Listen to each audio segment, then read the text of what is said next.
It's 4th and 5. Pressure tight, we never slide. DJ calling routes, Cook holding down the line. Harris in the backfield, reading all the signs. Throne running deep, got that Razorback pride. Film on the screen, we break it down clean. Talk real ball, no script, no green screen. From the hill to the dome, we ride for the team. Red blood, white cleats, and a hog in a dream. Yeah, yeah, yeah, yeah.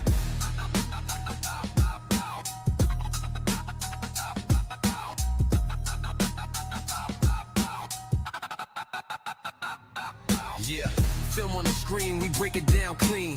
Talk real ball, no script, no green screen. From the hill to the dome, we ride for the team. Red blood, white cleats, and a hog in a dream. All right, here it is. Y'all know what it is. Trivia Thursday. We're going to have a fun little segment today where all the viewers can be a part of it. Welcome in, everybody. You're watching 4th and 5, the Morning Huddle. Let's go ahead and get into the playbook. Got a great show lined up for you here today. One last ride for the man himself, Aaron Rodgers. Go ahead and saying this will be the last go-around for his historic NFL career. Also, we're going to go back and take a look at Sam Pittman. Were there signs early on to let us know what was on the way when it comes to his last season coaching just a year ago? And season tickets, that is, are now available. How much is it going to cost you to watch your Hogs play? And we got a nice blitz segment lined up for you as well when it comes to the portal, how it's impacting competition. But welcome in, everybody. Let's get it. I'm DJ Williams. That's Josh Throne. That's Grant Cook. Fellas, Trivia Thursday. So that means crowd participation today. It's going to be a great show, but all that, before we get to all that, fellas, how we doing this morning? Going good, DJ. Yeah. Good, locked in, ready to go. Now, there's someone new sitting at the top over here on our end. All right. I see RB Bryant 9221. Woo pig, baby. It looks to me like he is the first one because I got Razorback Pride right behind him. Wow. I don't know. And that was at 5:58:21. We always keep track of the first ones into the chat if you're joining us for the first time. Uh-oh. Grant, please share. Grant, you got somebody different on YouTube? I got Darren Hood. Ooh-wee. Darren Hood. You should have that song. I'm so hood. Darren Hood. Yeah, we need an intro for him. You know, we need an intro for Darren Hood. He's one of I got Darren Hood with it. Yo. All right. Yeah. Add him to the list. Darren Hood. All right. That's 1 point. Razorback Pride has 2 already he already won the week, but it started over after he won. And then Jim Gum has 1 on the board. It's a close one, RB Bryant. It was close. Speaking of the good mornings, let's go ahead and run through them right now. Good morning to Razorback Pride, who came in second, RB Bryant. We got Legend 86 in the house. Taco is up with us this morning. We got Jonathan Armstrong, Valerie Simmons in the house. Val Powell holding it down. We got Wyatt Peters, our Pope, holding it down, saying let's go. Jim Gum, as always. Miss Donna, good morning. My mom's up. We got Audrey with us this morning. Good morning, Audrey. Glad you're back consistently now. We got Eddie in the house. All right, so here we go. Razorback Pride. He has a comment. This is what he had to say for all you people trying to be first. It's really hard to type morning out and wait on the first comment before I hit send. It can be hard. Is that a humble brag right there? He's sitting there waiting on somebody else to send it in, so he's let somebody else get first. Yeah, I wonder what his internet connection. He must have the fastest internet connection in the state of Arkansas, if not the country, because we got people watching from all over the place. All right, y'all. Great show lined up today. I don't know if you saw that main topic, and I talked about this last night in viewer comments. We're going to go back and look at, because moving forward with Coach Ryan Silverfield, we all want success. We all want that to happen. We also want to know early on, what are some signs that can let us know or indicate that this was the right choice moving forward and that the foreseeable future is going to be really exciting for Razorback fans? Are there signs that you can see early? I believe they are. But also when it comes to coaches, I believe there are signs of indication like, ooh, I don't know how this is going to end up. And we're going to take a look at some of the first signs in Coach Pittman's coaching career. And in the chat, y'all can let us know what are some of the moments that you remember like, ooh, I don't know if this is heading in the right direction. I got about 6 of them popped up, and I'm going to ask y'all about these scenarios, and y'all are going to let me know, yeah, that was a problem early on, or now that wasn't that big of a deal, and you understood where he came from. So we're going to talk about that a little bit later in the show. Also, season tickets. I got a phone call yesterday. I was already online looking at it. I got a phone call. Mr. Williams said, yes, who is this? At first, I said, depends. I always say that when somebody asks me for my name. It says, is this DJ? I said, it depends. They said it's the foundation season ticket. I was like, I was crazy. I was just looking at that because I was putting it in the show. And he says, you want upper or lower? I said, let me hold off a little bit. I started doing some research on how much it costs for season tickets. And when I first came across it, I was like, not that bad. But then you start getting into, in order to get those season tickets, what you have to do. And I was just like, yeah. All right. So we're going to talk about some of the prices, and we're going to take a tour around the stadium to let you know if you want a seat in a specific place, how much it may run you. All right. You may be shocked on some of them, and not even in a bad way, kind of like, oh, okay, I could potentially do that. But first, let's get into it. We got In Case You Missed It. And then always, big shout out to our sponsor for In Case You Missed It. That's our friends up there in Northwest Arkansas. Parlay on 8th. Once again, a lot of sporting events going on right now. So if you need a spot to go watch anything when it comes to sporting venues, Parlay on 8th is the place to be. Big shout out to someone. Guys, I didn't even know this. You see our ticker rolling at the bottom of the screen? I had parlay spelt wrong on the .com this whole time. Never noticed it, but we got fixed yesterday. Big shout out to the viewer who let me know that. So taking a look at some events coming up. May 28th through June 5th, you got the college, women's college series going on, and you got the men's college series as well from June 12th to June 22nd. So put that on your calendars. You need a place to go watch some good baseball and softball. Got you covered. Also, June 11th, the World Cup. That's right. FIFA World Cup gets up and cranked up, ready to go. The cool thing about Parlay on 8th, they really do a lot of themes there as well. Really cool place to watch a game. And then UFC Freedom 250, June 14th, if you need a place to watch that. Parlay on 8th has you covered. All right, let's get into our first one. See, it popped up. Mr. Rodgers himself went online or whatever yesterday talking to the media saying, this is it, boys. This is my last go around here in the NFL. First off, historic career. Love or hate him. I think his off the field stuff in the past 5 years have maybe turned some people away. But I'm just like this.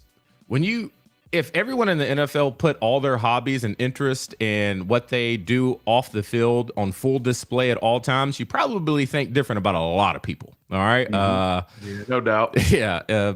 And so I know some people say, is he weird? My personal experience with Aaron Rodgers, great dude, very humble from where I'm sitting, a little sensitive, but I think we all are to a degree. But as far as somebody who 2 years after I left Green Bay, I open up my Twitter DM and I get a happy birthday, man. We miss you from Aaron Rodgers, you know? And I was like, still not trying to fanboy. But I thought that was nice. People going out of the way. So me personally, I think he's a great dude. All right. Now when it comes to all the family stuff and all this, not my business. I don't care. I don't know all the details. However, what we can talk about, dude's a baller on that football field. All right. So when it came to the decision, he was actually ready to hang it up. And this is kind of surprising to me. He was ready to hang it up after Tomlin was let go. The main factor that brought him back to have one last ride was the hiring of his former head coach over there at Green Bay, Mike McCarthy. You know, Mike is a Pittsburgh guy. He used to talk about it all the time when we were over there at Green Bay. But I do remember him and Mike kind of butting heads a little bit. And it may be one of those things, and y'all may have been in these situations when you're in a relationship for so long as they were, and then you start having success, you start trying to have maybe two heads of thinking, maybe we should do it this way, maybe we should do it that way. Then you get friction. Then you get, I don't know if this is working out. And then he ends up moving on. And then I think after you step away from it for a while and you look at it as a whole, you may look at it and be like, man, we actually had a really good thing going on. I just needed to step away to see how special it was. And so for him to have a chance to do it one more time with the coach you won a Super Bowl with kind of makes sense. Excited about that for Aaron Rodgers. Okay. Yeah. Oh, I agree. I didn't leave it open ended there. Yeah. No, it's good. I mean, I think he's going to hopefully have a chance to wrap up a historic career. I mean, I had a little bit of time around A-Rod as well. And to your point, I mean, great dude. So we'll see. I wonder if Green Bay will bring him back, like for the 1-day contract deal so he can retire as a Green Bay Packer. God, he has to, right? I mean, he's a Green Bay Packer, and he's one of the greatest to ever do it, not just at Green Bay, but for sure. But I don't know. I think that would be special to see him wear 12 again. You remember in the All-Star game, I think Jeff Saturday, maybe Peyton Manning were both about to retire. I can't remember. They played on separate teams. Yeah, but they allowed them to play on the same team to get one snap. I like stuff like that, and I'm typically not the cheesy, corny guy. So I feel like it's a band that used to just sell out stadiums in the early 2000s that had a bad breakup, but now they're coming back for a reunion tour, and everybody's going to get tickets to watch Aaron Rodgers play in his final season. And it just so happens to be with his lead guitarist now, Mike McCarthy. He's back on stage with him. Yeah, that's kind of how I feel about that situation. That Green Bay team, my first year there, you got to think, I walked into an NFL locker room post Super Bowl. They didn't lose a game for 13 weeks. Didn't even come close to losing a game for 13 weeks. Charles Woodson, B.J. Raji. You had A.J. Hawk, Clay Matthews, Aaron Rodgers, Greg Jennings. Put the team on my back, yo. You had Donald Driver, legend in the NFL. Jordy Nelson started exploding. Cobb's rookie year, and then Aaron Rodgers to lead the way. I mean, talk about it. Michael Finley. Oh, don't get me started. I mean, you just look at that. I think it was Sports Illustrated of like J-Mike, James Jones, Jordy Nelson, Greg Jennings, Donald Driver, and Randall Cobb, all those weapons for Aaron Rodgers. I was just like, God, let's go win a Super Bowl. We get the first round bye, and then, dang it, Eli Manning comes to Green Bay, and Hakeem Nicks, they score right before halftime on a Hail Mary. Boom, second round lost in the NFL. Anyway, all right, let's get to it. Speaking of the NFL, there's already a 2027 mock draft available. Saw this yesterday. They're coming out. Guess who they think the number 1 pick is going to be next year? Arch Manning. Yep. They already got it picked. They actually got Texas having 4 players going in the top 10 next year. Already out. Texas does not lack talent. And then as you get into the first round, I think Texas maybe have 6 or 7 players that they think are going to go in the first round. 4 in the top 10. They got a defensive lineman who apparently is that guy. They got him and Arch going 1 and 2. I don't know if it's been done in the draft before, but 1 and 2 coming from the same team, 1 on offense, 1 on defense. That would be pretty special. Hate that we have to play them now every single dang year, but it is what it is. We got some work to do. Is Arch that good though? I don't think so. First overall pick. Have we seen that yet? Yeah, is this like the most blatant like commercial building your future NFL franchise, guy? Is this what the NFL and everybody's like colluding to do? Like, we gotta just make him the guy. He's a Manning. I mean, he's a good football player. Yeah, he's a good football player. I mean, and definitely, unless something changes this year, deserves to be drafted. But number 1 overall, and probably coming in, well, obviously for the number 1 overall or projected number 1 overall, assume that he is the favorite in the Heisman as well. I'm not going to sit here and act like I've sat down and watched all his tape, but I haven't watched all of it. But I mean, I've watched several games. Yeah, I haven't seen anything, in my opinion, that it screams like Cam Newton. I mean, I think I take Jeremiah Smith over him. Yeah, as far as the draft pick potential. Yeah. It's just hard. I mean, he has such a good system built around him to do well. I mean, you got a great defense, you got a great offense, you got a great play caller. You just said it. They're talking about 6. What'd you say? 4 in the 7 top people drafted out of 32. Yeah, 4 in the top 10. Yeah, literally a quarter of the first round is what they're projecting that happens here. Wow. And then, okay, great. And then 4 out of the top 10 draft picks. So 40% of the top 10, nearly half the top 10 is projected to go. And but I could be a decent quarterback this year at Texas. I mean, it helps. So we're not putting him and like Fernando Mendoza anywhere on the same level. Yeah, right. I mean, Fernando, I mean, he had some weapons too. Don't get it twisted. I mean, they had a good thing going, but yeah, he was not surrounded by the talent that Arch Manning's going to have. Yeah, and it's not just talent. Out of those top 4, one is on the defensive side of the ball, an edge rusher who's going to project the number 2 pick. So there goes. If you got a number 2 pick at an edge rusher, it'll impact your whole defense, the whole defense, every position. Oh, yeah, no doubt. And then they have Cam Coleman, the transfer from Auburn, receiver, as a top 10 pick. And then they have an offensive tackle going as a top 10 pick. So you talk about not just like weapons as far as catching the ball and running the ball, but literally from offensive line to everything. It is built for success over there at Texas. From top to bottom, talent surrounding this guy. Yeah. Pretty impressive. Now, however, I bring all this up not to talk about Texas, all right? Arkansas got somebody on this list. Projected number 22 overall pick to the Denver Broncos, our very own Quincy Rhodes, all right? First round projection. Let's go, right? That'd be great. Now, I will say, we've seen a lot of people with these type projections. This year will matter, Quincy, all right? I don't think Quincy is going to be a guy that goes to the combine and you're just like, wow. I don't think he's that guy. I think he's a football player. All right. So the best thing for him to stay in this world of first round draft pick, it's going to come down to film. He has to have really good film. He has to be consistent. And now they know who you are, Quincy. So now you're going to get somebody on the edge chipping you. You're going to get people helping you out. How are you going to implement yourself in the run game, not just be a pass rusher? So I'm very excited for Quincy Rhodes. This is going to be a huge offseason for him as well. I still wish he'd give me about 12, 15 more pounds, Grant. I still wish we could get it, but you know who was built like that? Who's that? If you remember back a couple weeks ago, Jamal Anderson. Remember that conversation we had a couple weeks ago and how important it was to have somebody else rushing off the other side. I think you gave that point to Josh, but that's not my point. Yeah, I remember. But Quincy could have a Jamal Anderson-like physique. Yeah. I do think Jamal was up into that, 285, 290 range. And he had a was big still old butt. Very athletic. Remember the size of his butt? It's huge. Oh, yeah. Just power. Yeah. Big old butt. Yeah.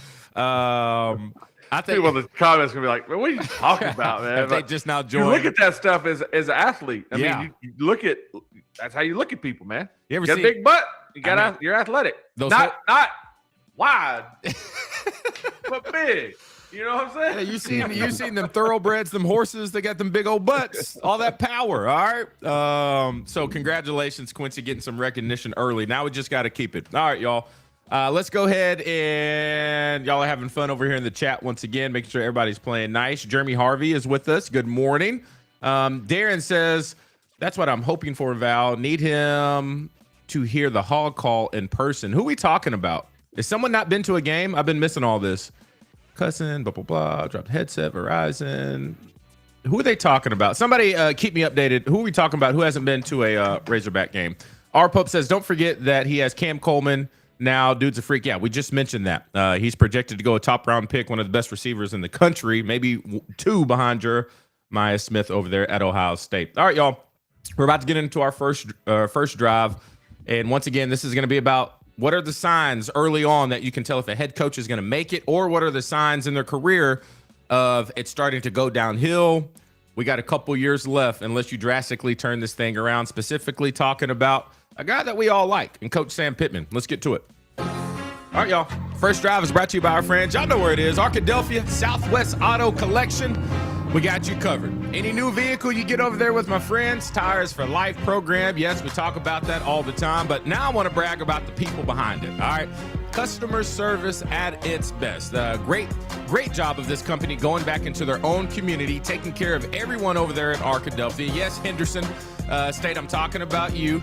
Yes, OBU, I'm talking about you. Yes, Arkadelphia High School. They do such a great job of making sure they give back and taking care of their own. So if you want to support people who support people, all you have to do is go to idriveswa.com. Now, it's not just about the support. They got some really dang good vehicles as well. And also, when I talked about support and customer service, y'all, they'll bring that vehicle to you. Yes, you over there in Fayetteville, you hop on iDrive SWA and you finally find that car you've been looking for, and you get those Tires for Life They'll bring it right to your front doorstep. You don't even have to show up to the lot in person. All right, y'all.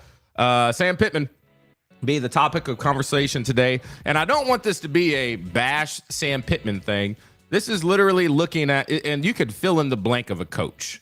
Even at Arkansas or around the country, what are some signs that kind of point that, we think the end might be coming? All right, so let's start with our guy. I'm gonna bring up some scenarios, and I want y'all to tell me if it's not a big deal or if it were a real problem. Oh, Johnny Vincent, what's up, man? How are you doing? Every time I see Johnny Vincent now, I get super excited. You know, bounce back from his surgery, hanging out with us, ready to rock and roll. All right, thanks so much. Thanks so much. And they were talking about Darren Hood's son, almost 8 years old, never been to a Hog game. We got to fix that. Figure that out. Yeah, I'll first, I'm going to show you how much season ticket. Now, we don't have to get a season ticket to have your little Darren Hood go watch a game. But I bet we could figure that out. All right, y'all, let's get back to Coach Sam Pittman. Once again, bringing up scenarios, and I'll go ahead and start this off.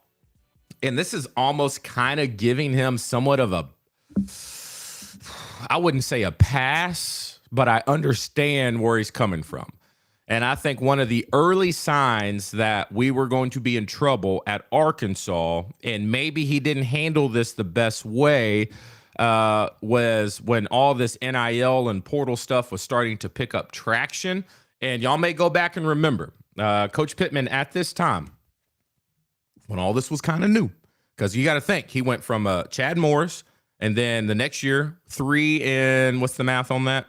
3 plus 3 and 9. 3 and 9, you know, but we had an SEC win. First time we had one in 3 years. And then you just go win 9 games. You're like, whoa, this is great. And then you started seeing a little kind of backtrack. We go from 9 games, and then 7 the next year. It was 6 in the regular season. Then you get that bowl game, and then you slowly just kind of start going down. And then Coach Petrino comes, and you go back up a little bit, 6 games, go to a bowl game and play Texas Tech. And then you go to the 2-10 season. So we're going to take a look at the signs. The first one for me, fellas, when Coach Pittman, when all this portal stuff was going full speed, I remember him saying, we're not messing around with that. We want guys who are committed to this program. If you hop in the portal, you can't come back. Because what you saw at the time was a lot of players getting into the portal to kind of seeing what their value was worth. And I think a lot of other coaches were open to that, and they were okay with that. And Sam Pittman, and I'm with you, because you got to think this was new to us too. I'm thinking, wait a minute. We've been grinding all off season, and we had a whole season, if not 2, of saying how we're all in, and it's a brotherhood, and you're committed to this. And now you want to go hop into the portal just to, see what else is out there, kind of dabble around a little bit. And as a head coach who's brought up in the old school ways of football, you're like, well, get the hell out of here. I'm not playing this. I think a lot of us would feel that way. However, the game is changing. You can change with it or get left behind. So even though I understand where he's coming from, and I would say I don't blame him, I still don't think that was the right way to handle that. Example, fast forward a couple years later, Braylon Russell hops in the portal not once but twice, and they still have conversations about trying to bring him back because I think he understood, oh, crap, this game is changing with or without me. And so if I don't change with it, then it will be without me for sure. Thoughts on how he handled the first introduction of the portal? Grant, I think that when you have big shifts like this in college sports and you're an Arkansas team, you've got to be getting with the program quickly. And it's kind of comes down to who can adopt this new age, new era, new shift in NCAA college football culture. We were slow to do that, not just Pittman, but even our athletic department was. We talked about, from the unit as a whole, can't remember who all specifically said what. I'm not saying Pittman said this. I believe this was our athletic director said it was ridiculous. He used the word ridiculous what some of these players are getting paid, which we may all think that's true. But when players are out there looking at what college to go to, you can't use words like this is ridiculous because guess what? They're going to want to go play for someone who doesn't think it's ridiculous for them to get paid. I feel like we were just slow. These old culture coaches were slow to take on that NIL acceptance. And when you're Arkansas and you want to battle for this, you got to take that and run with it. California being the first state to change their laws and get on board with it and move forward with it. Then Florida, then Texas. But Arkansas had a chance to go, hey, we want to make sure we adopt this and get behind the players. And we were just slow to go on that whole situation, which, yeah, I would say for me, that's a big red flag on wanting to get ahead and having a little bit of foresight to see, where this whole thing's going. Yeah, so I think I remember those comments when he said, "Hey, look," and I want to say he said something like, "If you get in the portal, then you can take your ass on," or something like that. I mean, it was something to that nature. Yeah, it was a pretty strong stance, on one end of the spectrum. And I want to say that even that same portal cycle, somebody jumped in and then they're like, we'll bring them on back. I mean, I think they realized pretty quickly that agreed when this all came out. Now, it looks bad when you have hindsight, right? Because in the moment, I agreed. If you don't want to be here, then go on. And that's kind of how it was when we played, because it was a lot harder to transfer then. But that's how you kind of felt when we were there, right? It's like, hey, if you want to transfer, then that means you just don't want to be here. Obviously, now we know, because we've been around this portal situation so much longer, that you're kind of, well, I don't want to say that. There's a lot of people that are going to go test the water, and you got to just be okay with that. And if they come back with something, a number that you feel like you can't do, then you've got to have a plan. But is that the sign of the downfall? Maybe not when it was said, but I don't think that we jumped on the freeway, right, and just sped up and caught up with everybody else as quick as maybe we should have. I think there were a lot of teams that were like, hey, we're going to use this to our advantage right off the bat, and we were trying to fight kind of where everything was going. I mean, and like I said, I was kind of in the same boat too. Think about that in any relationship that you built over the year, especially a guy like Pittman. What he knows works good for him, it just was no longer relevant. It's a relationship guy. Yeah, it really is. And so that's why you start seeing these big time coaches like Saban and them saying, I don't want to do this anymore. I mean, It's interesting how the Utah coach, he left and kind of with these same premises. But then Michigan threw a bag at him. He said, okay, yeah, I'll go see what's going on at Michigan, see what's happening. It's very interesting, the coaches that no longer could play in this game. We always kind of compare it to what NFL great could not play in today's game because of all the rules from targeting and players getting ejected. We would not have half of the people that we see as some of the most dominating forces on the defensive side of the ball, because they would get ejected every single game. But that's what made them Jack Tatum. Yeah, that's what made them special. He would be in prison in today's NFL.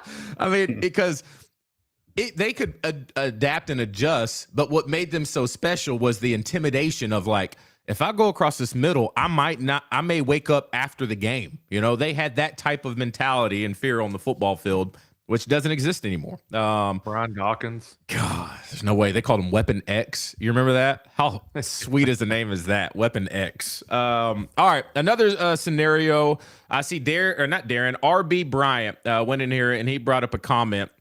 I'm going to read. He says, Sam's downfall has to do more with the leadership, more so than him and his coaching, okay? There's a couple situations that popped up that I thought about how he handled players on the team. And I got two scenarios, and I'll start with KJ Jefferson. All right. I believe as much as he loved these players, sometimes I believe that got in the way of making tough decisions. I think KJ, especially after that Auburn game, when we got our butts whooped, it was 40-something to 7. KJ ends up getting taken out of the game. And before the clock even hit 0, he runs onto the field. He's laughing with his jersey up and little back flap flapping around, dapping up all the Auburn players, going to the Auburn's coach, just smiling. And I'm on the sideline at this time, and I'm just over here what the hell is happening? Now, I get there's sportsmanship, and I get there's a period after the game where you can say what's up to your bros, but I'm telling you, the game wasn't even over yet. And these smiles, and then there was just no sense of, we just got our butts whooped. and you were the starting quarterback, and you got benched. And then I remember after the game, he walked past us on the field, smiling again, nice suit, Louis Vuitton bag, and then he just walked off like nothing happened, and then started the next week. I couldn't believe it. And, you get into these press conferences, and they ask about KJ Jefferson's performance. And I know Coach Pittman loved KJ, the person. Sometimes I think that got in the way of saying, I know this may be senior night. Sorry, he lost his spot. When it comes to handling players like that, how do you think he did? Am I making this a big deal, or is this really not a problem? Well, Josh, and I'll take this one first. I think that probably was one of the bigger problems. And, the reason I say that is you heard it from some of the players. I mean, you heard I don't want to necessarily say it was like a discipline side of things, because I think that looks different in the NIL and portal world as well. But I think it's the accountability piece. Yeah. And so, when we played, there was no carrot. It was just a stick, right? I mean, because like, where are you going to go? You're going to go sit out a whole year if you don't have a red shirt and burn a year of playing time to go play one. Like there was a lot of things that really just kind of tied you to the school that you started with. Yeah. And so I don't know that it was like, I wouldn't use the word discipline, but I think it was an accountability thing. And so when you have that relationship as like a friendship, to your point, it is hard to hold people accountable in a tough way, because then everybody's like, I thought we were cool. Like, what's up? And so I think you've got to start it out that way. But as a relationship builder, I think that he maybe struggled with that a little bit when it came to making those decisions. I was not in the locker room. Mm-hmm. I was not on the practice field. I don't know that for sure, but I could see a world where that would become an issue. And I think when you saw some of the transitions and when Coach Petrino got in, you heard it from some of the players like, oh, no, it's different now. 100%. We are our feet are being held to the fire. Yeah. Essentially, where before we could kind of get away with a little bit of here, this and that here and there. Josh? Yeah, I mean, I think Grant's totally right. I think that when the NIL situation came about, a lot of people were hesitant to change the way that they manage players. You obviously had to change the way that you manage players when everybody's starting to get paid. I think that there was a little bit of fumbling of the bag, so to speak, when it came to holding people accountable, but also handling the NIL situation right. But you can't necessarily, I want to give him a little bit of grace here, Coach Pittman, because his entire coaching career has been a completely different world. So that's a huge thing. But what really stands out to me with Coach Pittman's biggest shift in his coaching tenure, the downfall was when you have a guy like KJ Jefferson, and what makes him really, really good, and that is simplified offense. Very, very simplified offense. Let him get the ball, get the ball quickly, make a read, and decide whether or not he's going to throw it or do what he does best and run the football. Then you shift over to this under center, Dan Enos, pre-snap reads, identifying the defense, post-snap full progression through the offense. You're taking away what makes your players the best. And I think as a head coach, you have to look at who do I have leading this team? Who do I have here talent-wise? And what's going to be the best fit once you've decided that you're not going to be able to retain Kendall Briles? Mm-hmm. That, to me, that Dan Enos hire was probably the worst decision that Sam Pittman made for me in his tenure here at Arkansas. It completely took away – it just wasn't built for Arkansas to be successful. And I don't think that that Dan Enos as an offensive coordinator was built for the NIL world right then. Maybe he's adapted since then, but right then, I don't think he was ready for that either. So I think it was a complete miss and whiff with that hire. And I'm going to push back on this one. And that's why I like doing this stuff. Because I think, even though contrary to popular belief, that Dan Enos is a good play caller, because we enjoyed some really fun years when he was doing it with Brandon Allen at quarterback. Now you're going to talk about you have to do it based off the personnel. That's why he brought Dan Enos back. He understood Brandon Allen, yes, good pocket passer, but he had legs too. He scrambled, extended the plays. He could get outside the pocket. I think KJ can do this as well. All right. The difference between the two is who's coachable and who is not. And I think it just got out of hand of the pecking order. Because best example, I'm going to bring this up now. Literally, Dan Enos was our next topic. The firing of Dan Enos. I don't think it was a Dan Enos problem because we fired Dan Enos after we played Auburn and the score was 7-3. Okay. And then the next week we fire him, hire Kenny Guyton, the receivers coach. And then we go to Gainesville down in the swamp and play Florida. And the first time we ever beat them in the swamp, I think it was like 39-36. Really, really good offensive performance. And I remember in the press conference afterwards, KJ gets up on the mic. And something that I have not heard in college sports ever, especially unless I have been completely naive and tunnel vision on Arkansas only. So they asked KJ about the game, and he starts off saying, first, I'm going to say I'm real proud of Kenny Guyton today. Real proud of him, his performance. It was good. I was just like, that. I remember you not liking that. I was like, whoa. What are we doing? I don't like the way he's addressing the coaches. I don't like the way that, it just came off.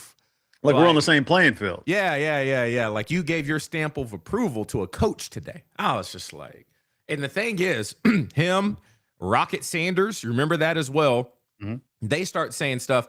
We finally got back to doing what we like.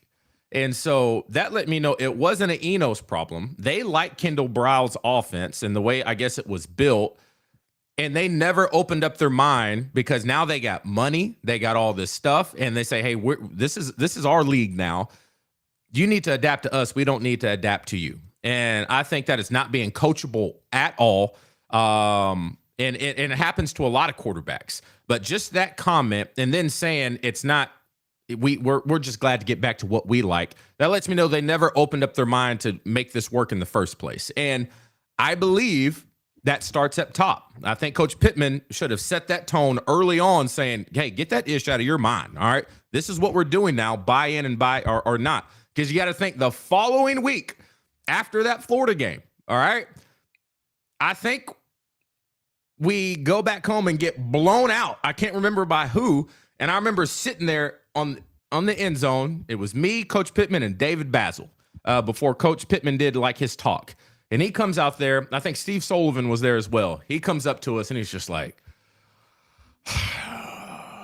and then he said, you can see now it wasn't Dan. Dan wasn't the problem, And so he even knew that, you know what I mean? And so I think that was just losing control of your team. And so the whole process of letting it get to that point, I think we would assume we're all on the same page. Or do you actually think that he should have saw early on that they weren't adjusting to Dan Enos and made a call earlier?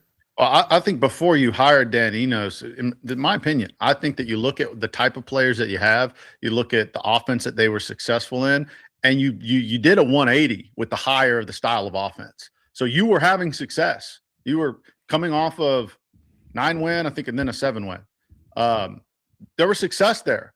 And this is, at this point in time, KJ Jefferson's best quarterback coming back in the SEC, arguably.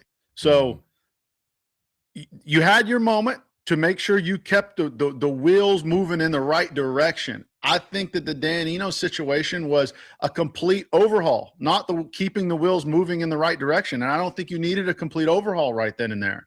I hear what you're saying, DJ, about the attitude, and maybe they didn't get on board with it, whatever. But that's coaching. Look, I mean, what coach – tell me one coach that hasn't had to deal with players that aren't getting on board or aren't, adapting quickly. Be a better coach. You got to get in there and figure that out. That's a part of the job. Some would say – I got the answer. Some would say – that's a part of the job. Some would say, well, I am the coach and get on board or we'll find someone else that will. That's why didn't they do that then? I mean, I hear what you're saying. Yeah. Agreed. But that didn't happen. So clearly the coaching wasn't there to wrangle the troops and get them in line and get them going the direction that you think they should have gone. I'm just telling you that I don't know why. I just don't think the Dan Enos hire was a good fit. And I think it showed itself. The proof is in the pudding. Didn't work. You know what I think ruined all this? Let's hear it. Paying players $1 million a year and telling them they can go wherever they want, whenever they want. 100%. How do you coach around that? I mean, there's no rules. In the NFL, there's still rules. Mm-hmm. If you don't get along with the coach, yeah, you can sit out if you want. That's okay. But there's also 10,000 other people that want this job. So we're going to find somebody. Mm-hmm. And you can't just up and leave in the middle of a season. You know what I'm saying? So I don't know, man. I think there's points on both sides. You guys are making good points. I do think that it's hard to go from a Kendall Brow style offense to a Dan Enos style offense. I think that Dan Enos' offense, I think Kendall Brow's offense was very basic and was easy to run. And I don't mean that in the sense of that there's not complexity to it. I just mean that in the sense of he made it very simple to execute. I think Dan Enos had a more NFL style offense where there's a lot more that you've got to do to be successful. And I don't know that they wanted to buy into that for whatever reason. He had success. Dan Enos, I think he ended up going to Miami after that and had some success. So anyway, I don't know that was the downfall per se, but I do think that it's partly on the players because you're dealing the cards, right? Or not dealing the cards. You're playing the cards that you're dealt. But the coaches do have a little bit in that of saying, hey, how can I help you? Mm-hmm. What can I do? Right? Like, how can I make this make sense to you? Because obviously we're not on the same page. Mm-hmm. And so I think that from a maturity aspect, you're dealing with a grown man as a coach, and I've heard people on this show argue that, 18-year-olds are also grown men. But you're dealing with somebody who's 40, 50 years old that has a maturity level saying, hey, obviously we're not clicking. Excuse me. I've got to change the way I'm communicating to you. What do we need to do here? But as a player, you've got to respect that authority figure as your coach, who's the leader of that thing. Say, all right, I don't understand what you're saying. I don't get this, right? I don't necessarily think that I'm the best at doing this. So how can we do this? You got to work together. Yeah. Especially in today's day and age. Well, I'll finish on this. It's not Dan Enos' fault. Dan Enos was hired for his offense. He came in to put in his offense. This was a decision, I think, that Sam Pittman, that you asked, this whole thing started off with what was the decline or the different shifts, I guess, in signals, signs when Pittman's tenure was headed in the wrong direction. For me, it's that hire because it's Pittman's job as a head coach to make those hires, and I think it was the wrong fit for the talent that we had. And what made KJ Jefferson and our offense great, what put us in a situation to win 9 games just a few months ago, was KJ's ability to be a watered down Cam Newton, and he was a quick decision, one read guy. Nick Saban talked about how hard he was to deal with, and you took that away from your offense. And I think that was the issue. That's where I say is the key word. It's just hard for me to put that on Dan when you're dealing with something that's never hit college football before, and the way that it changed players' mentalities, their approach, them being satisfied. I saw that in the comment as well. I think when Dan Enos was first hired, I don't think anyone was on this train saying, "Oh, that's bad hire." We were thinking, everybody was saying, "Man, this is what's going to make KJ an NFL-worthy quarterback. This is what he needs to take that next step." That's what everybody was saying.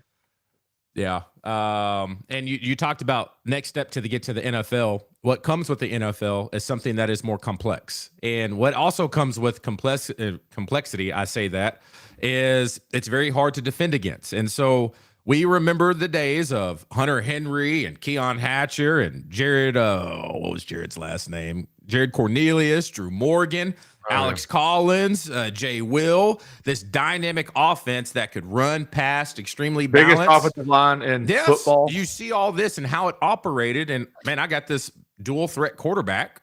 Let's do this thing. And so I don't think it was just – and I think when they brought him over there, I think KJ's lack of willingness to buy in did not help. And so, anyway, let's move on from that one. Speaking of how you deal with players, another controversial thing that popped up is when he dismissed 2 players from the team, 2 tight ends, Varquise Gums and Ty Washington.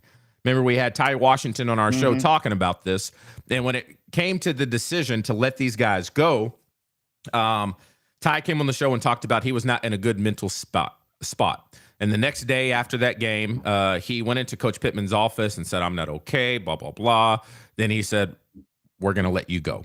And I even told Ty at that time, you understand the position you put Coach Pittman in, right? Like, I'm all about mental health and awareness, and you need to be heard and all this. But the position you put him in as a head coach, when you weren't getting playing time down at Mississippi State, I can't remember the game. You weren't getting playing time, and the game's kind of out of control, and they throw you in for trash minutes, and they say, Ty, go in.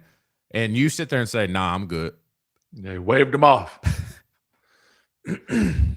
So when it comes to how that was handled, how do you think Coach Pittman handled that situation when it comes to his relationship with players?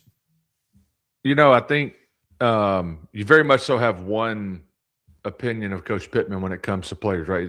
Players coach or not, right? I mean, you hear that all the time. And I think that he's very much so a players coach. So it was odd. It was a little bit odd to me that he took such a hard line stance on this, almost out of the blue, it felt like. Mm-hmm. And I think that's maybe where everybody was like, whoa, what's actually going on? Mm-hmm. But I think he, at that point, knew that kind of what we had talked about in the first topic, where it's like, I can't just be their best friend all the time. Yeah. And that was kind of where that changed a little bit, I think. And so he was like, I might have to be a little bit more hardline on some of these things. But I mean, to your point, as a player, you can't just say, "Nah, I'm good." Hell like no. that doesn't go at any level, right? And so if you're going to let that slide, that's like one of the most egregious of the egregious. I agree. Then the door's open for anything, and I think you really start to lose control over the personnel on the team. If you see like, oh man, Marquise just like waved him off. Like that's all we got to do now. We're still cool. We're still going to go in here and do this whole thing and get playing time.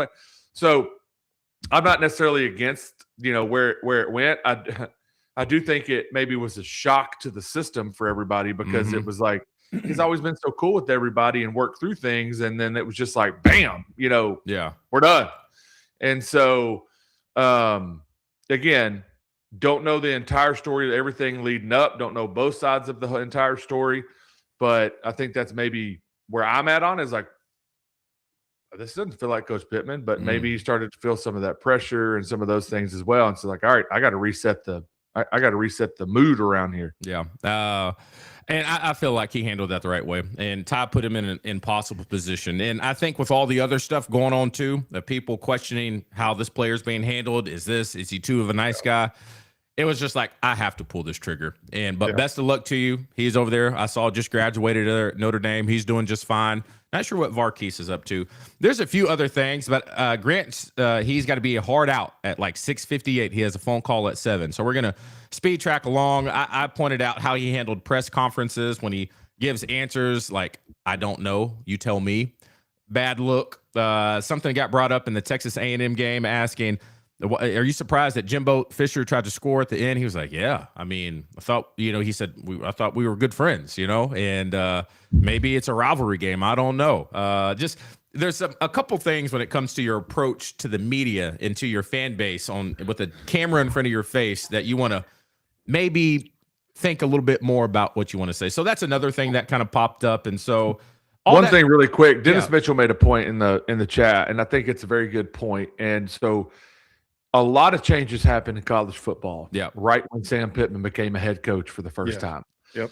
And I think the overall part of this is you put a guy that was inexperienced, not as a football coach, and that's nothing against Coach Pittman. Yeah. But you put him in a leadership position of an entire organization right when the most fundamental changes in college football history took place. And I feel like, he was put in a position to really have to sink or swim when a lot of historic coaches were also sinking at the same time.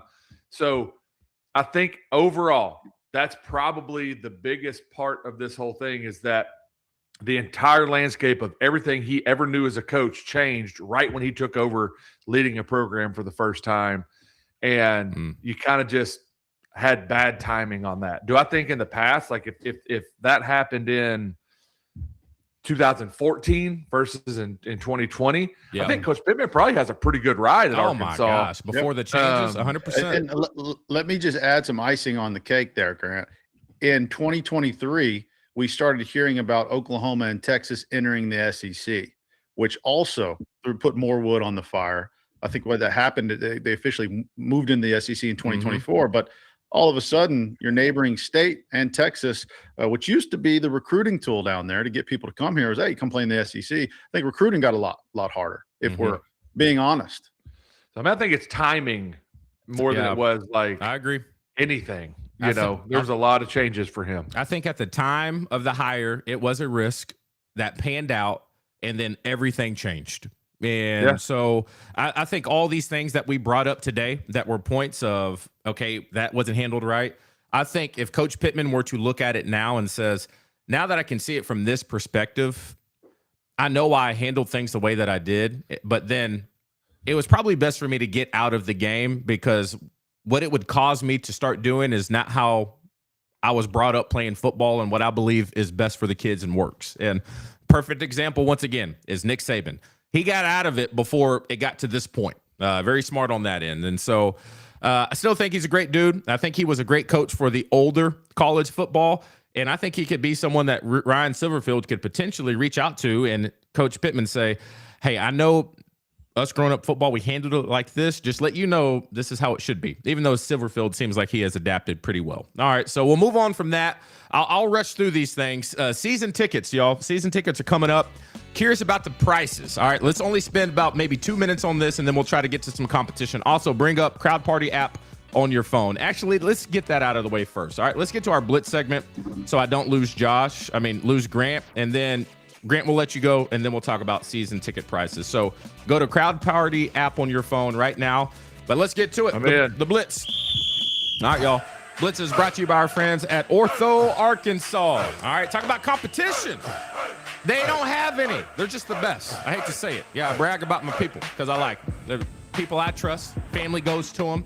And so once again, any orthopedic care that you need, all you have to do is go to orthoarkansas.com, find out one of the 10 locations that they have across the state. Extended urgent care hours as well at Ortho Arkansas, taking care of you from head to toe. All right, y'all, let's get into it. The Blitz. I do have a first Blitz topic. I actually skipped that. Let's just get straight to trivia. All right, you got your crowd parties pulled up, everybody? We ready, man. All right, if you're at home and you want to play along, all right, all you have to do is go to crowdparty.app, put in the code word 52718. That is the code. Grant is in the lobby waiting. Josh is going to soon follow behind him. Who is that? Oh, Jay Throne is in the house. All right, so if you want to play along, feel free. All you have to do is scan that QR code or just put in that room number. But I got to start this because we got to roll. All right, so all right, fellas, it's going to be Razorback trivia. And I'm gonna give you a heads up. The last one, you have to type out the answer. I'm letting you know now. All right, you got to type out the correct answer. We got more and more people joining right now. I'll keep track of y'all too, but we'll see who wins overall. All right, here we go. Let's start this thing. Let's play first question and Razorback trivia here today. Trivia Thursday, that is. Here we go. Get ready. In the past 50 years, how many baseball coaches has Arkansas had? 1, 2, 3, or 4? 50 years. How many baseball coaches have Arkansas had? Let me know when y'all lock in your answer, and I'll move on to the next round. Locked in. All right, here we go. And hopefully y'all both got it right. 4 got it right, 1 got it wrong. Let's go and take a look at the scoreboard. Grant Cook takes first place lead. Josh right behind him. You're a little slow there, Josh. A little slow. All right, next question. Let's bring it in. Remember, every 100 points is worth 1 point. After classes began at the University of Arkansas, a contest was held to determine the school color. What color did Cardinal Red beat out in the final decision?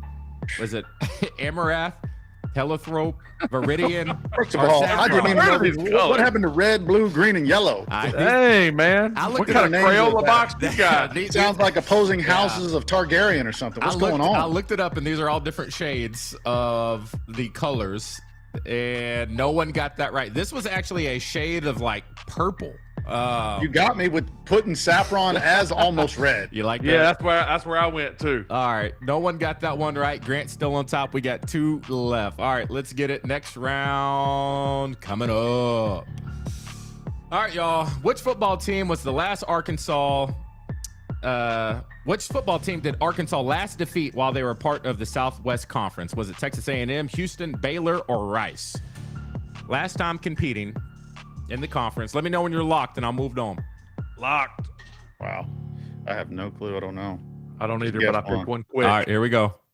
Rice is the correct answer. Only 2 people got that one right. Let's see who the 2 are. Grant Cook running away with it. Grant has 4 points Rice. on the board. Josh, you need to get a little bit to try to get 2 points on the board. Last one.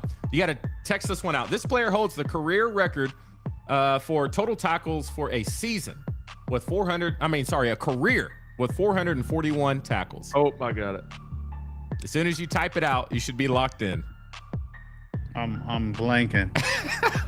You, I'm you- blanking. you can see on your screen, it starts revealing who it is. Yeah. I got it. Bumper pull. Can't type that out quick.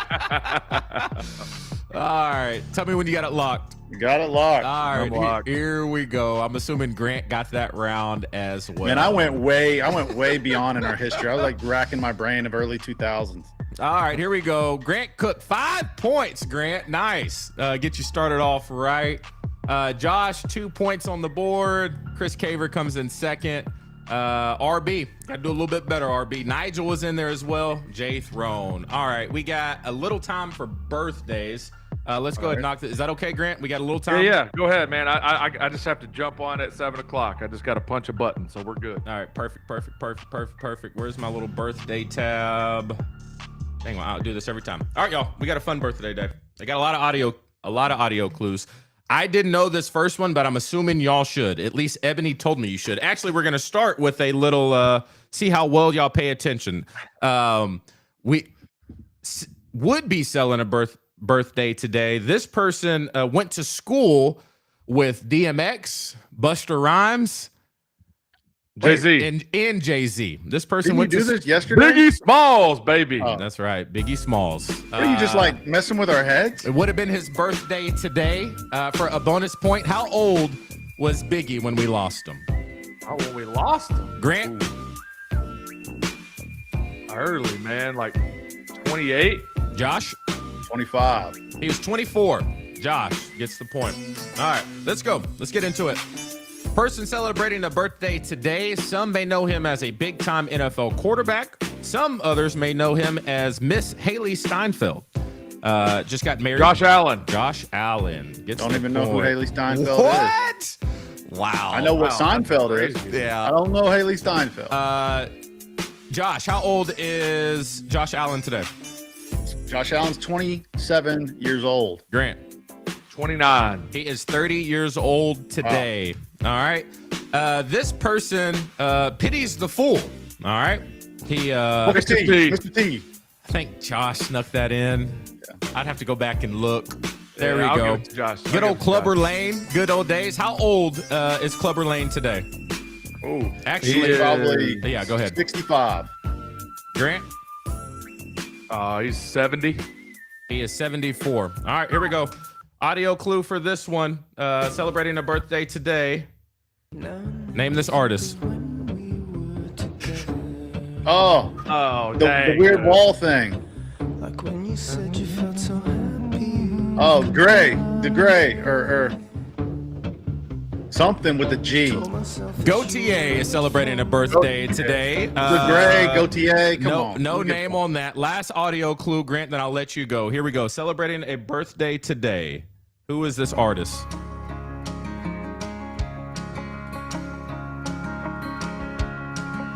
Carrie Underwood. Cody Johnson, baby. Cody Johnson. Doesn't matter the age. I You'll thought get that's it who that right. was, and I was Yeah. like, man, Cody Johnson like that? That's awesome. He's All not right. even like super mainstream, but Grant, appreciate you hanging out. We're going to wrap up the show. I know you got to go. Thanks for hanging out with us, man. thanks, fellas. Y'all All be right, good. All right, y'all. DJ, every time you play a country song, I just say Carrie Underwood immediately. Carrie Underwood immediately. I go to. I have no clue. All right, so we didn't even say who y'all played for today. It's all right. Yeah, we'll play for 2 tomorrow. Fun little round right there. Sorry, I just know Grant, he told me at like 6 o'clock this morning he has to be hard out by 7 to get on his phone call. All right, Josh, I want to wrap this up. We're going to backtrack a little bit. Go back to the season ticket prices. Now, people in the chat, I need y'all to confirm this with me because I've never bought season tickets. I don't even know how it works. I know you have to do something with the foundation to be eligible to get the tickets. At least that's what I've heard. I don't know at all. Okay, so let's go through some of these right now. I don't know if I have a 2-shot for this. God, I don't have a 2-shot for this. It's funny because really going to bug Sydney me. and I were actually talking about getting some tickets. But DJ, I got to deal with the show right beforehand. You know how that goes. Yeah, it's possible. You always make me feel guilty when the show's over and I walk into the game. It's possible. Because I don't help DJ, get our set cleaned up. You don't have to worry about that. That's all taken care of. That's what we paid little David for. So we're good But on that. I'm also a little bit of a diva when I go to a game now. Man, my lower back hurts so much. Oh, I got to have a backrest. So we got options. All right. So excuse the little box in the middle. That's where Grant would be. All right. So I hopped online yesterday. So I received an email on where to buy tickets. And so I clicked the link. And Josh, let's go through this. All right. So you hit the buy now option and it lets you know the tickets that are available. But it also says, depending on the seat you pick, you may have to have your foundation membership. They're required for some of these. So I'm looking at it. Season tickets, I'm looking $565 in the lower bowl. You see 1,100. That's more of like the, I think a little area where you have the back of the seat and all that good stuff.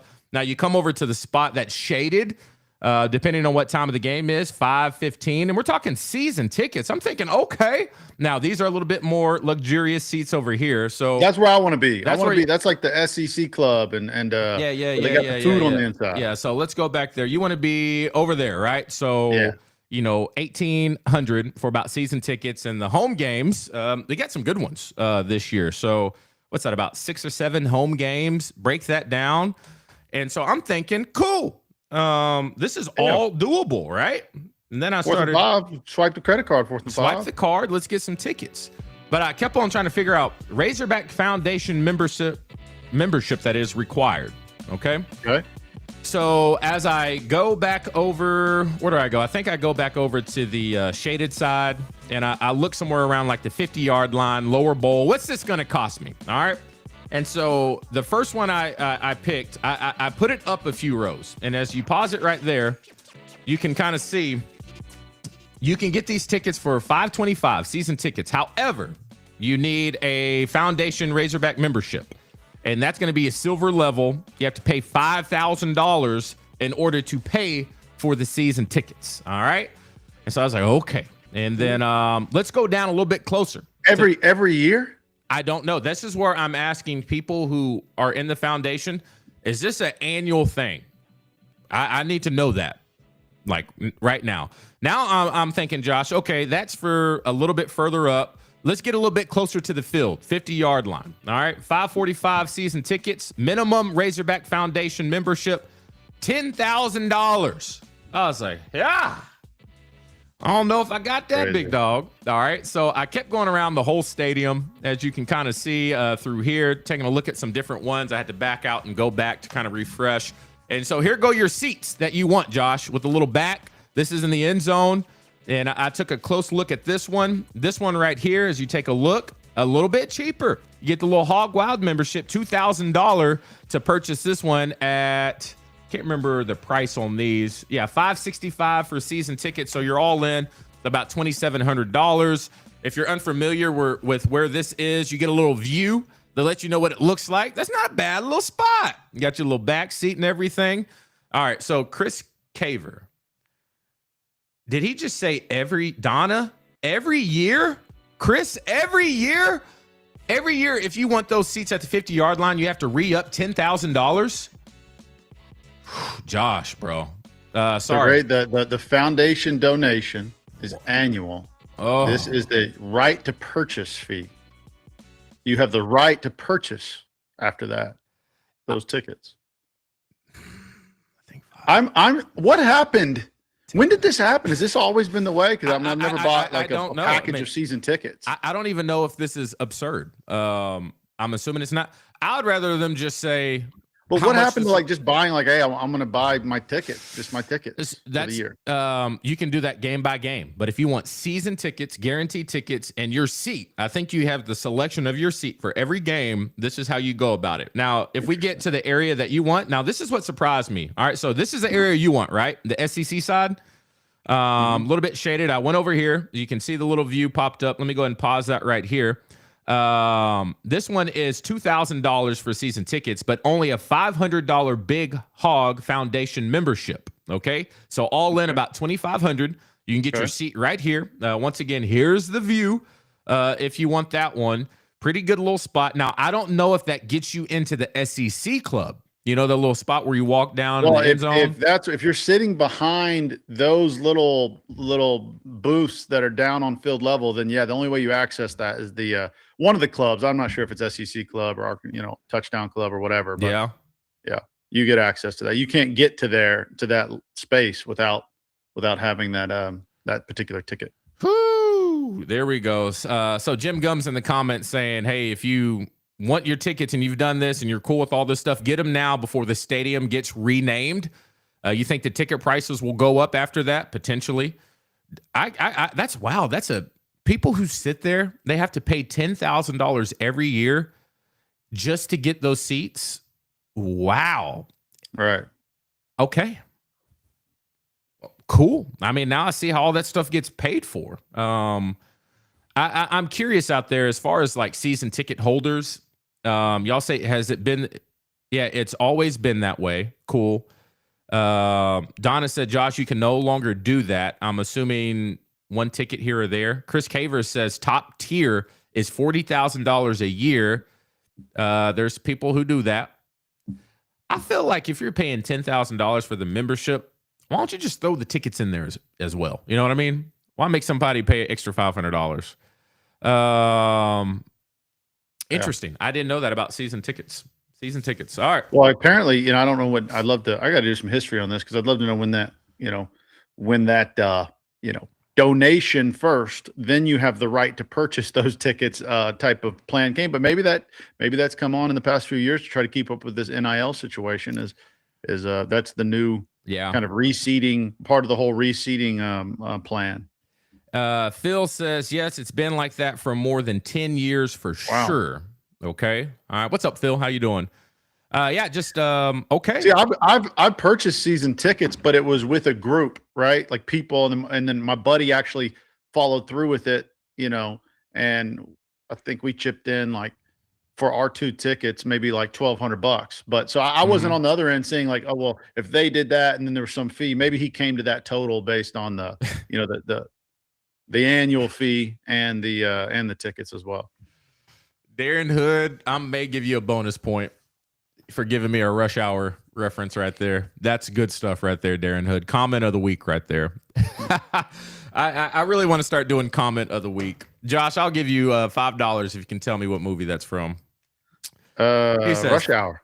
Did I say that? Or I think I said Rush Hour. Dang it, I already said that. Yeah, you did. Dang. Sounds like that's Chris Tucker. That is Chris Tucker. Really good reference right there.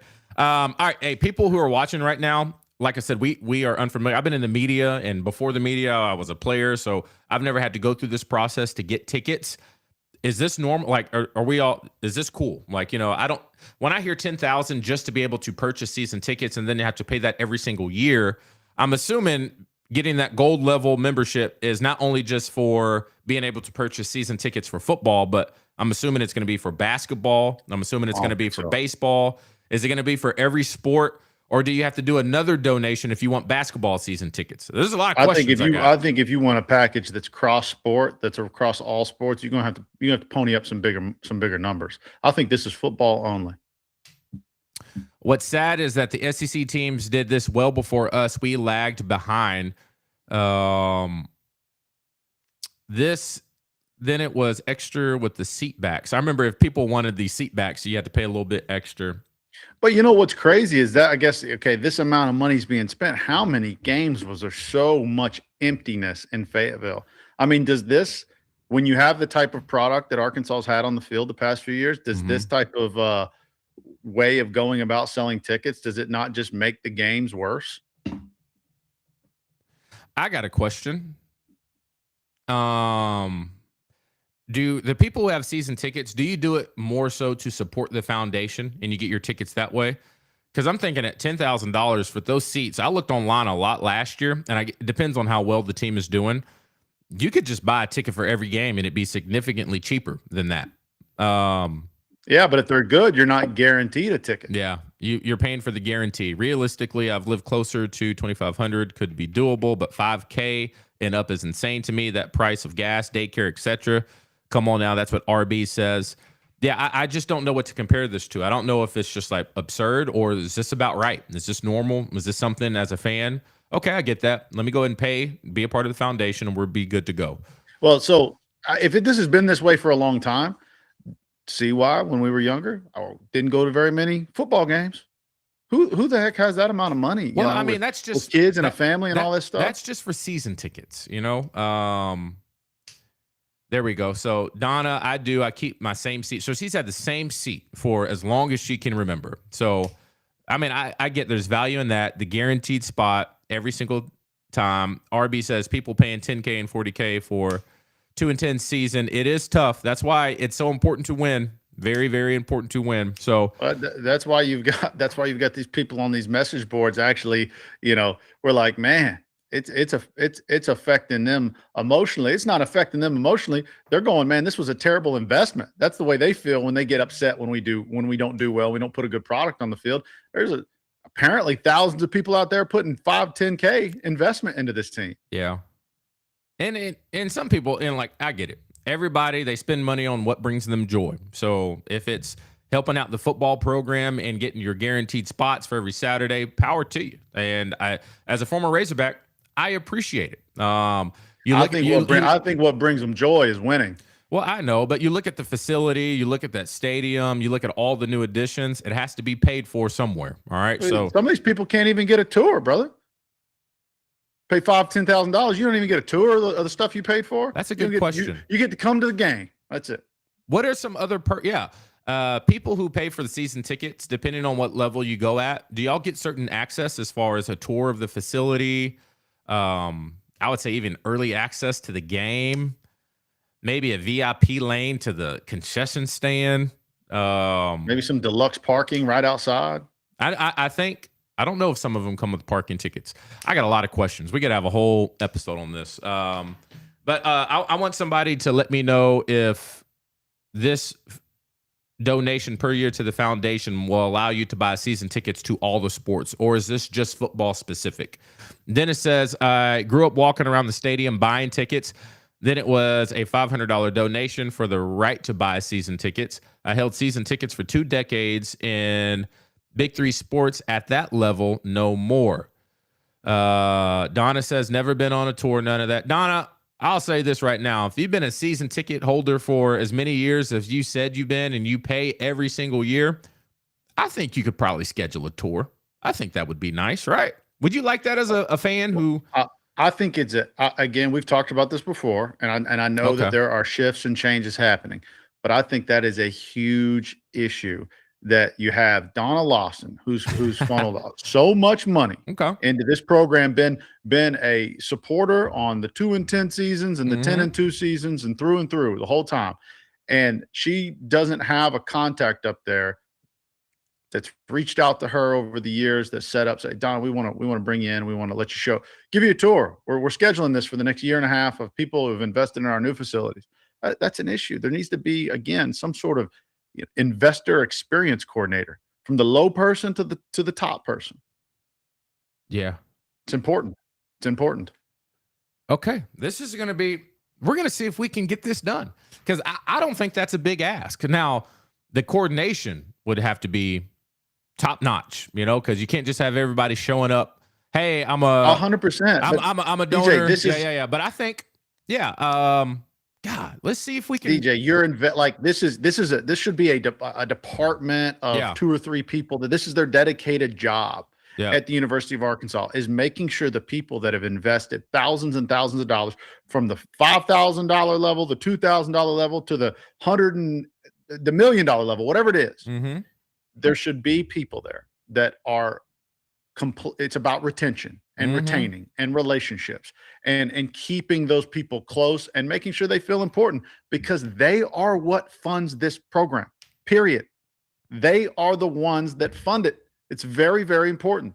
And the fact that that doesn't exist and hasn't existed, that you can have Donna and whoever else in here in this comments that say like, oh yeah, I never done that. That is a huge issue. It just tells me that like it's just expected.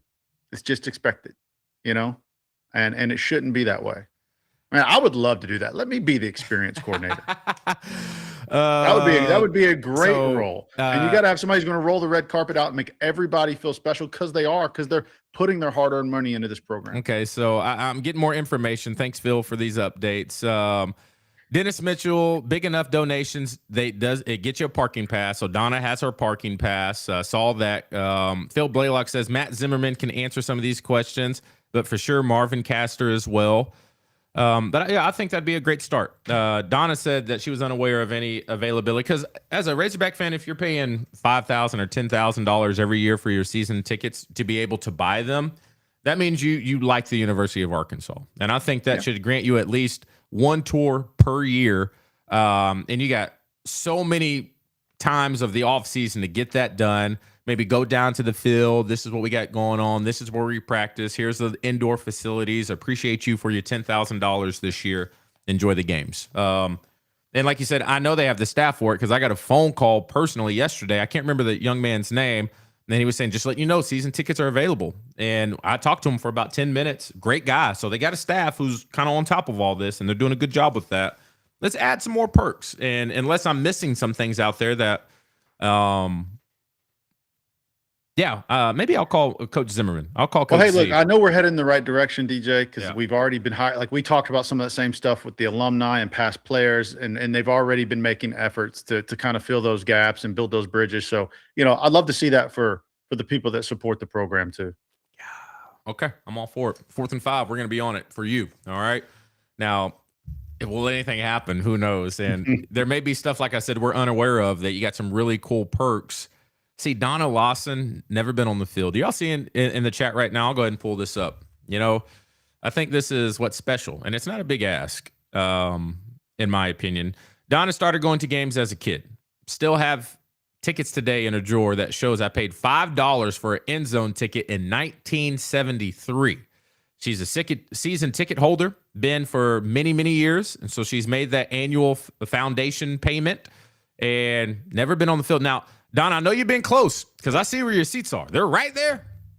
We gotta get boots on the ground from Miss Donna. And I want to do it through the foundation. Now, I probably, Miss Donna, could take you up there and let you put your feet on the field, but I'd rather it be through the foundation. I think that'd be really, really cool. Now, this may be aggressive. If you pay $10,000, you should have a field pass pregame with full meals available at the game, a tour per year. Josh, hire me as an assistant when you get the role. Now, a field pass will be tough, because I'm assuming there's a lot of people who pay that to get their season tickets. You can't have all those people on the field at the same time. No, but what you can do is you can have a kind of a drawing, where it's like, hey, if you are a donor like this, we draw every game, we notify you, preseason, your name gets selected because we're going to take X amount of these people that are at this tier down to the DJ. Go look at the Dallas Cowboys and what they do for their donors and their box suite holders and their season ticket holders. There's a lot of experiences that they put on that you can get access to. That's there. It just takes creative minds and the desire to want to do that and make those people important. Okay. So it's possible. Okay. We'll get to it. All right, y'all. We're going to wrap this up. Sorry, we got off the beaten path a little bit. It's just what we do here on 4th and 5. What is today? Thursday? We got a little Friday show coming up tomorrow. A little movie scores. What are you doing this weekend, by the way? Sleeping. I'm going to do a little bit of sleeping. I'm going to get caught up. I've had family in town. So I've been staying up to midnight, waking up again at 5 a.m. It's tough. There's only so many nights of 5 hour sleep I can do before I I'm appreciate you. I appreciate you, man. Ebony's gone. She's road tripping to the beach right now. Ooh. So I mean, I got the house all to myself until maybe Tuesday. You know, I need to come down there and I need to go to Ortho, Arkansas. Come on. Come because this weekend. the thumb issue, and I need to set aside some time to go get this thing looked at and figured out. You doing anything for Memorial Day? It depends on the weather. Right now, we've got a lot of rain in Northwest Arkansas. So we're kind of like holding our breath, seeing what's going to happen for this whole Memorial Day weekend. So I've been back and forth about holidays. Mm-hmm. Are we off on Memorial Day? I know I'm asking you. You should be like, you tell me. Well, I'm letting my company off and all my staff off. So, you know, DJ, I would say that's the right thing to do. Because on TV, you work every day. There are no off days on TV. You just rotate the schedule, you know, of who's Good thing off. this is a podcast. It's a good thing this is YouTube. Radio at the Buzz, they take off on holidays. They don't have any. Yeah, they don't have anything on. All right. That's right. What time do you guys wake up to do the show? I wake up around 5. I usually get an hour head start and I get everything together. I do the same. Now, there's still days where, you know, you hit the snooze and then you wake back up at 5:30. But most of the time I wake up about 5. Yeah. Sometimes I wake up with anxiety thinking that I've missed my alarm and it's 4:30 and I can't go back to sleep. Yeah, that's tough. That's a tough one. Celebrate, honor vets. That's right. We'll probably take Memorial Day off. Wow, it's tough for me. I just hate taking off. I hate taking off. Yeah, it'll be fine. I'll tell you this. Even if I am live with the update, because you got to think Memorial Day will be announced what teams will host regionals for baseball.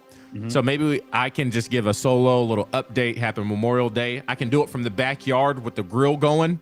Who knows? Maybe we can do something like that.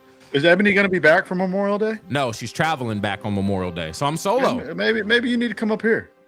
What happened to you coming down here? Oh, yeah. Well, there's no lake in Little Rock. That's the issue. Oh, man. What I'm happened? a big lake guy. I like to be on the boat. No, you just said the weather's going to be bad. I know, but there's still a chance. I mean, meteorologists say 50-50. It's the easiest job in the world. Just flip a coin, and that's what the weather is. Usually this music means we're wrapping up our show, but didn't you I asked you what your plans for Memorial Day? I said it's up in the air because we don't know what the weather is, but I'm still holding on hope for the lake. Anything about no boat. Well, what? I mean, come on. What else would I do? You know me. I just want my friend to come hang out with me. That's it. I mean, it's not like I go to Fayetteville like every other week. No, there's a reason. True, there is a reason. There's a reason. All right, y'all. Let's get this thing going. Y'all have a great day. I'm DJ Williams. That's Josh Throne. Thank y'all for watching 4th and 5. Friday is going to be a great show, and we got a drawing for our winner tomorrow as well. Hold on, I'm going to drag this out because I want this song to kind of repeat and re-loop. Let us know your Memorial Day plans either. You want us to have a show or not? I'm already seeing people saying take the day off. Okay, we may take the day off. Blah, blah, blah. All right, here we go. I'm DJ Williams. That's Josh Throne. Thank y'all for watching 4th and 5. Y'all have a great day. We'll see y'all tomorrow morning.